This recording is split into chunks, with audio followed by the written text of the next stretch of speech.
બાલકૃષ્ણ લાલજી અને માજી મહારાજ હવેલીમાં ઠાકોરજીને ઉષ્ણકાલ અધિક માસમાં પ્રાપ્ત થતા મનોરથો થઈ ગયા છે. અધિક માસ ચાલી રહ્યો છે તેને પુરુષોત્તમ માસ પણ કહેવામાં આવે છે.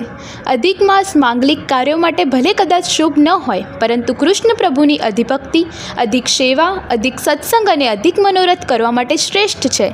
ભગવાન શ્રી કૃષ્ણના નામ જપનું વિશેષ મહત્ત્વ હોવાથી પ્રભુના ગુણગાન કરવા માટે આપણે એમની સ્તુતિ કરી એમને પ્રસન્ન કરવા માટે એમના ગુણોનું ગાન કીર્તન દ્વારા કરવામાં આવે છે. પાટણ શહેરમાં 3 દરવાજે પાસે ઘણા બધા મંદિરો અને હવેલીઓ આવેલી છે.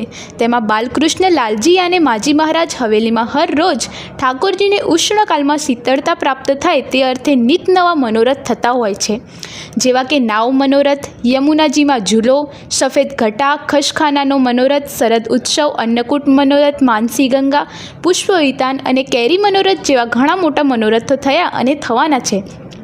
બાલકૃષ્ણ લાલજીના દર્શન અર્થે તેમને નિરખવા માટે દૂર દૂરથી ઘણા બધા વૈષ્ણવો આવતા હોય છે અને બાલકૃષ્ણ મનોરથ મનમોહન હોવાને કારણે ભક્તો તેમને નિરખતા ખૂબ આનંદની અનુભૂતિ પ્રાપ્ત કરતા હોય છે. હવેલીના મુખ્યાજી, ટ્રસ્ટીગણ અને તેમની સેવામાં ઉપસ્થિત સર્વ વૈષ્ણવો ઠાકોરજીને સુખ થાય એનો ખૂબ જ ધ્યાન રાખતા હોય છે. એની સાથે હું છું એન્કર નિહારિકા પરમાર અને રિપોર્ટર સ્નેહાબેન પરીખ. સો વિશ્વ સર્જન ન્યૂઝ ચેનલ લાઇક કરો, સબસ્ક્રાઈબ કરો અને શેર કરો.